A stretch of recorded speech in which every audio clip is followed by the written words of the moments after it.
보게 된다라는 제목으로 은혜를 나누고자 합니다. 이제 팔복도 이제 반환점을 훨씬 돌아가고 있습니다.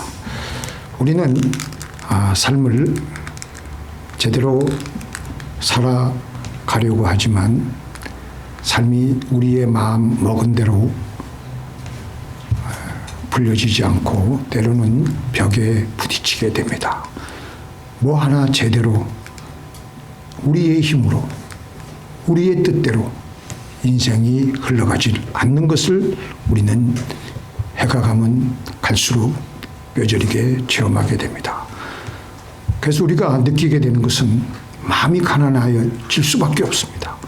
그래서 우리는 하나님을 찾게 되고 또 우리의 그런 그 마음이 가난하면서 우리의 여러 가지 연약한 또 나의 약한 재성 때문에 눈물을 흘리며 애통하게 되고 그리고 나서 부드러워져 있는 그래서 온유해진 나의 모습을 보게 됩니다. 그리고 우리는 내 영혼에 허기진 것을 채워달라고 발부둥 치고 하나님께 매달리니까 하나님께서 우리에게 영혼의 양식을 먹여주셔서 우리는 배가 불러졌고 행복감으로 다시 새롭게 되었습니다. 우리의 영혼이 이제 배가 부르고 내가 행복해지니까 그때서야 내 주변의 이웃들이 보이기 시작하고 이웃들을 도와줘야 되겠다는 궁휼한 마음을 가지게 되는 겁니다. 그렇게 궁휼한 마음으로 남을 도와주고 하다 보면 나도 모르게 영혼의 초점이 흐려져서 하나님께 가 있어야 될 나의 마음에 다른 것들이 들어와서 더 자극이 큰 것들이 우리의 영혼의 시선을 붙들어 잡아매기 때문에 내 영혼에는 내 마음의 공간에는 하나님은 온데가 안 되었고 세상으로만 가 있는 나를 발견하게 됩니다. 바로 그때 우리는 하나님께 우리의 영혼을 청결하게 해서 하나님을 보며 다시 영혼의 힘을 얻어서 내가 먼저 행복하게 되어야 됩니다.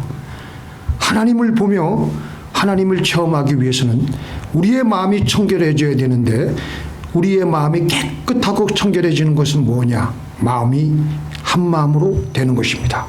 마음이 청결함의 원뜻은 마음이 하나가 되는 것입니다. 두 마음은 갈라진 마음입니다.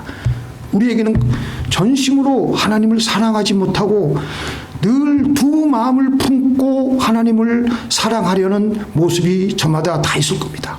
그래서 우리 예수님은 이런 우리에게 너는 마음을 다하고 목숨을 다하고 뜻을 다하여 주 너희 하나님을 사랑하라고 하셨습니다. 그런데도 우리는 우리의 육신이 약한 거로 여전히 두 마음을 가지고 살아갈 수밖에 없는 약한 우리들을 발견하게 됩니다. 사랑하기는 하는데 두 마음을 품고 있는 우리에게 하나님은 두 마음을 품은 자들아 내 마음을 성결하게 하라. 인격적인 사랑이란 것은 한 마음으로 사랑하는 것입니다. 인격적인 사랑이 두 마음을 품고 사랑할 때 그것은 깨끗한 마음이 아니라 오염되고 불결한 마음이 되어버리는 것입니다. 결혼한 남편과 아내가 다른 여자, 다른 남자와 사랑을 동시에 하고 있다면 그것은 그때부터 벌써 더러워지는 것이고 불륜인 것입니다. 하나님은 인격이십니다. 하나님을 사랑한다고 하면서 다른 우상을 우리가 섬기게 되면 하나님은 그것을 가리켜서 더럽다, 불결하다 하시며 우리들에게 믿음이 없는 자라고 책망을 하십니다. 그런데 우리의 마음은 가만히 있으면 이리저리 나눠질 수 있는 세상의 유혹이 얼마나 우리를 잡아 당기는지 우리는 다 절실하게 체험하게 될 것입니다. 나누어진 마음을 가지고 있으면 우리의 삶을 제대로 살아갈 수가 없습니다. 삶에 초점이 없으니까 아무것도 제대로 할 수가 없는 거예요. 그러나 마음이 하나로 모아질 때에는 마음에 힘이 있어서 삶을 힘차게 살아가며 문제를 해결할 수가 있으며 제대로 우리의 삶을 살아갈 수가 있겠습니다.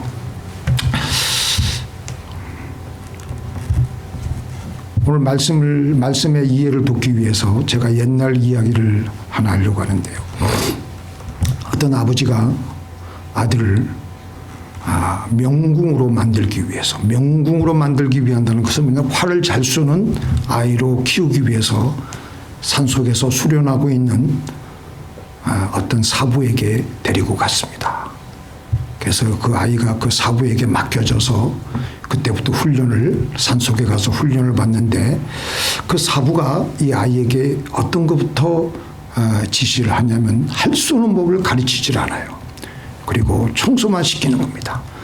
남는 시간에는 뭘 하라고 하느냐면 5m 정도 거리에 쌀 한 톨을 실에 매달고 쌀 한 가마니 같이 보일 때까지 쳐다보기만 하라고 명령을 합니다. 몇 년이 지나도 활 쏘는 것은 가르치지 않고 계속 틈이 날 때마다 5m 앞에 있는 쌀 한 톨이 한 가마로 보일 때까지 보라고 하니까 아이가 얼마나 미쳐버리는 것이죠. 그래서 도망을 치고 몇 번이나 도망치고 잡아오고 도망치고 잡아오고 어느덧 세월이 흘러서 10년이라는 세월이 흐르게 되었습니다. 아이도 이제 커가지고 20살이 되었습니다.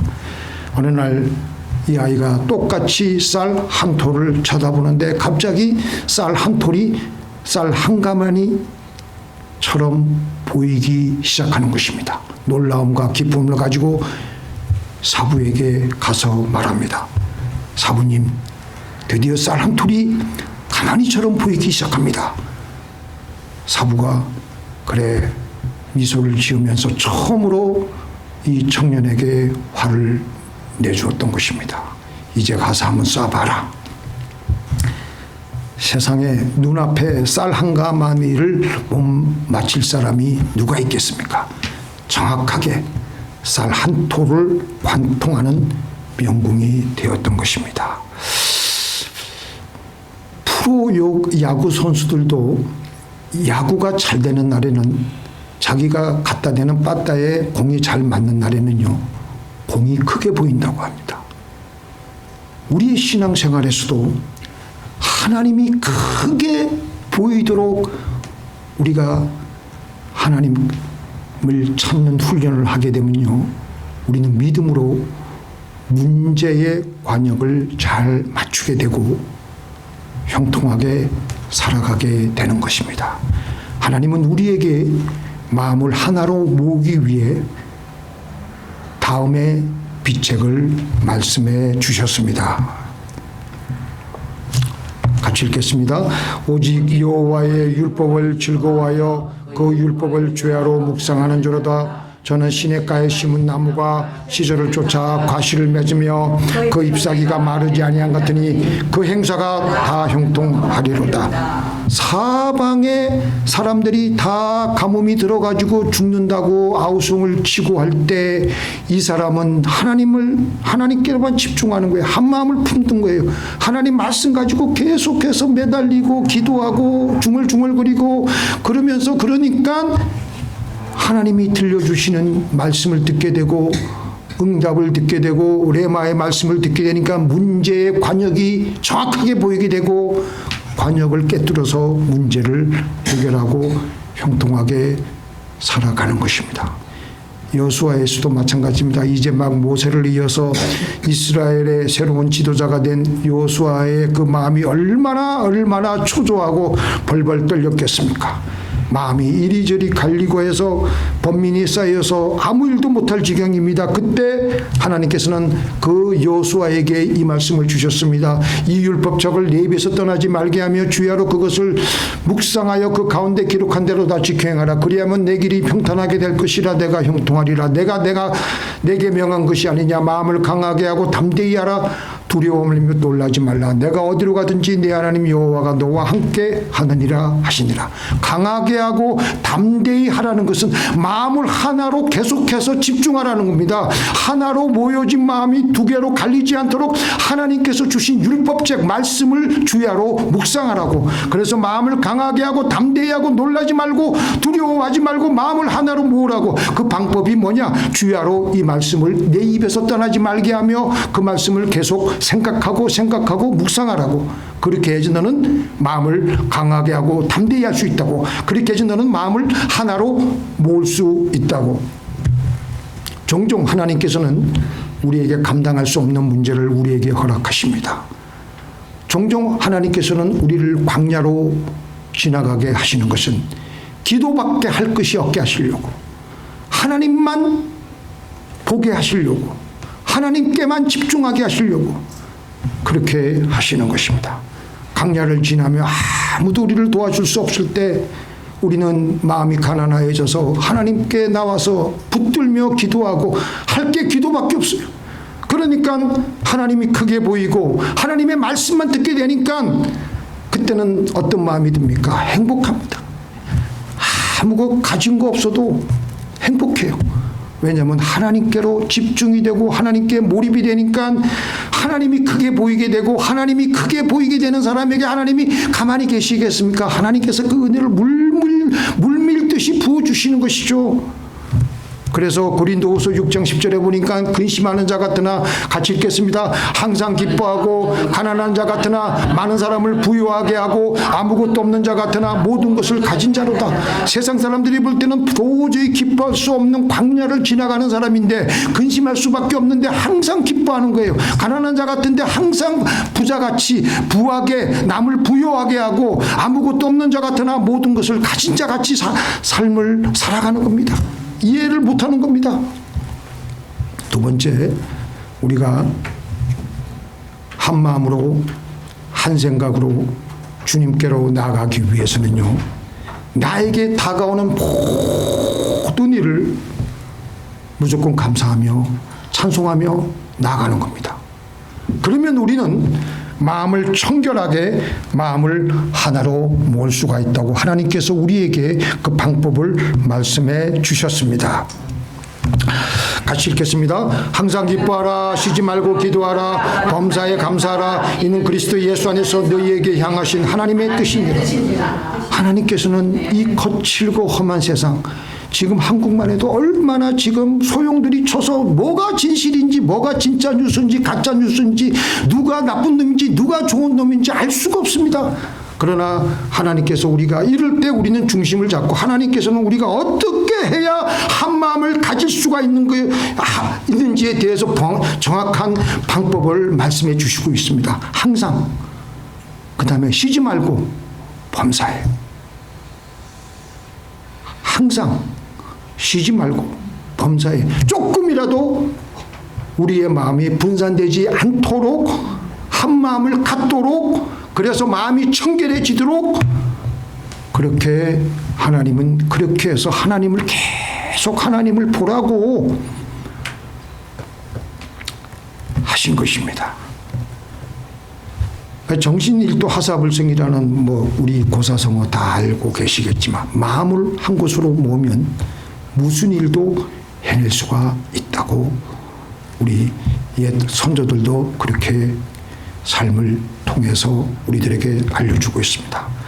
한 젊은 여자 선생님이 여름 휴가를 깊은, 여기 우리 빅베어보다 더 깊은 산속에서 여름 휴가를 보내고 있었습니다. 워낙 깊은 산속이니까 메일도 잘 받아볼 수가 없어요. 외부와의 연락이 닿질 않는 곳이에요. 그곳에서 이 젊은 여자 선생이 여름을 맞이해서 썸머 베케이션 동안 그곳에서 휴가를 아주 즐기고 잘 보내고 있었는데, 그와 동시에 그 시간에 그 여자 선생님이 봉직하고 있는 학교에서 그 여자 선생님에게 다음 학기에 필요한 다음 학기의 교과 과정에 대한 리포트를 좀 보내달라는 편지를 쓰면서 다음 그 선생님들만이 미리 그 방학 동안에 모이는 일정을 편지를 써가지고 이 여자 선생님에게 보냈습니다. 근데 그 상속이니까 편지를 받아볼 수가 없는 거예요. 그렇게 해서 이 여선생이 편지에 그 정해진 회의 날짜에 나오지 못하게 되었고 해서 학교 측에서는 이 선생님이 뭔가 문제가 있는가 싶어서 당장 그 계획에 차질이 생길까 싶어가지고 다른 젊은 여선생의 자리를, 이 젊은 여선생의 자리를 다른 사람에게 맡기게 되었던 것입니다. 여름방학이 끝나고 학교로 돌아오자 이 선생님은 자기 자리가 완전히 그냥 자기도 모르게 해고된 것을 그때서야 비로소 알게 되고 이 여자 선생은 어쩔 줄을 몰라서 당황을 하고 아이고 내가 이거 대학교 때 받은 그 학생론도 내가 갚아야 되는데 내가 당장 어디 가서 취직을 해야 되냐 하면서 걱정을 하고 있었는데 그래서 자기 엄마 아버지가 있는 그 원래 스테이스로 돌아가야 되나 어떻게 해야 되나 이렇게 걱정을 하고 있었는데 이 젊은 여자 선생이 하나님으로부터 감동을 받습니다. 범사에 감사하라. 그 책을 읽고 범사에 감사하라는 하나님의 음성을 듣고 그때부터 무조건 감사하고 찬송하는 거예요. 자기의 삶을 하나님께서 더 좋게 해주실 것입니다. 합력하여 선을 이루어주실 줄 믿고 감사드립니다. 하나님 찬양합니다. 찬양하라 내 영혼아 내 속에 있는 것들아 다 찬양하라. 감사하라 내 영혼아 감사하라 내 영혼아 내 속에 있는 것들아 다 감사하라. 하루 왼종일 찬양하고 감사하고 이튿날도 찬양하고 감사하고 셋째 날 되니까 옆에 있는 이웃이 담nom으로 이런 얘기를 하는 거예요. 정말 선생님 같은 그렇게 귀한 선생님은 우리 아들이 다니는 크리스천 학교에 다 오면 좋을 텐데 하면서 그런 얘기를 던졌는데 혹시 한번 우리 아들이 다니고 있는 이 크리스천 스쿨에 한번 전화를 한번 넣어보시죠. 그래가지고 혹시나 하는 마음으로 전화를 넣어보니까 마침 1학년 담임 자리가 비어있는 것을 알게 되었고 바로 그 다음날 그 학교에 있는 교장 선생님에게 가서 면담을 하고 취직이 다시 선생님 그 직장을 찾게 되었던 것입니다. 나중에 이 여자 선생이 뭐라 그러냐면은 내가 하나님을 믿어 그를 찬양하였기에 하나님께서 나의 환경을 주관하실 수가 있었던 것입니다. 예전처럼 갈팡질팡하다가 부모님 있는 스테이스로 갔든지 했으면 아직도 직장을 못 구하고 하나님께 원망과 불평만 하고 그렇게 삶을 힘들게 살았을 것입니다. 그렇게 해서 이 젊은 여자 선생이 새로이 간 학교에서는요, 이전 직장보다 훨씬 조건들이 좋아요. 아이들한테 자유롭게 자기가 믿는 예수님을 자유롭게 전할 수도 있었고, 문제아들은 같이 앉아서 손을 잡고 기도하고 그들을 또 카운셀링 해줄 수가 있고 하니까 훨씬 더 선생님, 이거 선생 직장이 훨씬 더 좋았던 거예요. 감사와 찬양을 함으로 우리가 우리의 삶의 환경이 흔들릴 때마다 감사와 찬양을 함으로 우리의 마음을 하나님께로 모을 수가 있는 것이 중요합니다. 그때 하나님은 우리의 삶을 주관하실 수가 있고 역사하실 수가 있는 것입니다. 야고보서 1장 8절에 보니까 같이 읽겠습니다. 시작. 두 마음을 품은 자여 모든 일에 정함이 없는 자로다. 마음이 둘로 동시에 나눠져 있으면요, 모든 일에 안정되지 못하고 불안한 겁니다.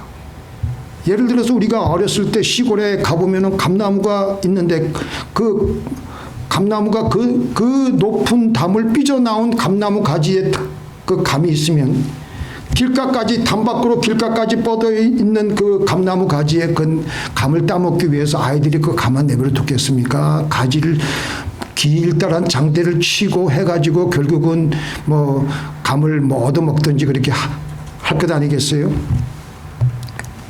우리의 마음을 하나님에게만 있으면 우리는 얻어맞을 일이 없습니다. 그러나 우리가 이리저리 방황하고 있으면, 세상으로 나가서 뻗어져 있으면 마귀가 우리를 따먹으려고 마구 흔들어 제끼고 우리는 이렇게 얻어맞고 저렇게 얻어맞고 초죽음이 되어가는 겁니다.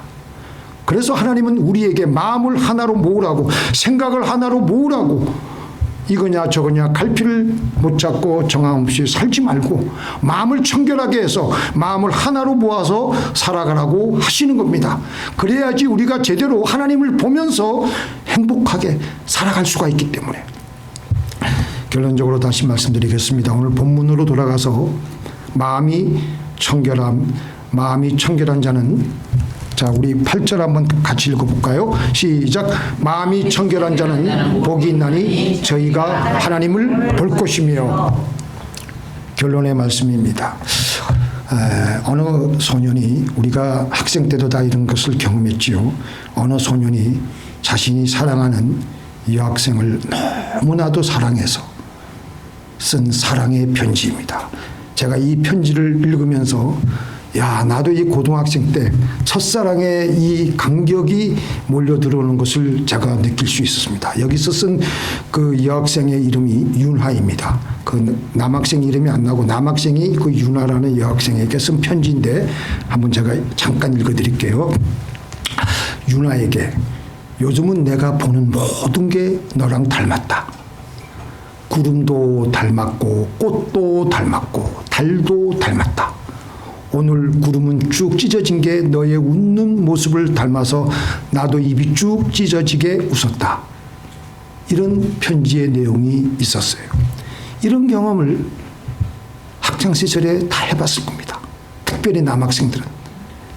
눈에 선하고 눈에 밟히는 겁니다.